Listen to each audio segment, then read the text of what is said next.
देवसान को, महाराज जी के जाने को व्यक्तिगत हानि महसूस करता हूँ। मेरी व्यक्तिगत हानि है ये, समाज की तो हानि है ही, धर्म की तो हानि है ही, संतों में भी बहुत ये उनके स्थान को जो रिक्त हुआ है उसका स्थान को पूरा करना संभव नहीं है।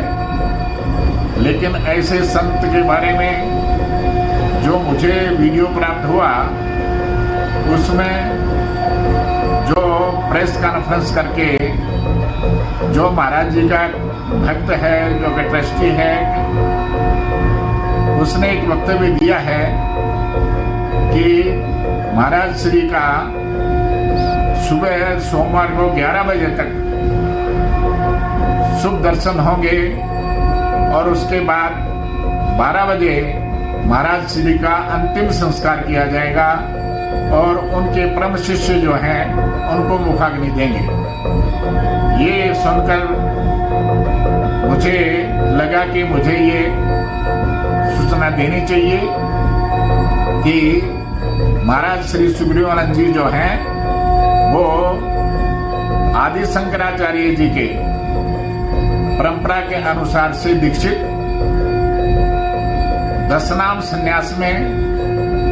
दीक्षा प्राप्त की है, अखाड़ा व्यवस्था में दीक्षा प्राप्त की है। और उस अखाड़ा व्यवस्था में शंकराचार्य जी के जो 10 नाम हैं उसमें नंदनामा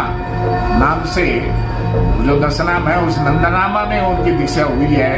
और शंकराचार्य जी की परंपरा के अनुसार से जो भी संत देवसान करता है उनके शरीर को दाह संस्कार नहीं किया जाता है, मुखाग्नि नहीं दी जाती है, बल्कि उनको पवित्र समाधि लगाई जाती है। तो अगर अगजन नहीं जानते हैं, उनके परम से अभी शायद नहीं जानते हैं या ट्रस्टी नहीं जानते हैं या जानते हैं, तो वो आसपास के बुजुर्ग संत, पुराने संत इनको बुला लें कल, क्योंकि वो सभी विधि जानते हैं, क्योंकि वो विधि अलग से होते हैं, केवल संत ही जानते हैं। वो कोई ब्राह्मणों के द्वारा या अन्य के द्वारा पूर्ण नहीं की जाती, वो संतों के द्वारा ही की जाती। उस विधि को संत जानते हैं, उस विधि से उनकी पवित्र समाधि लगाई जाए, ये मेरा आग्रह है। और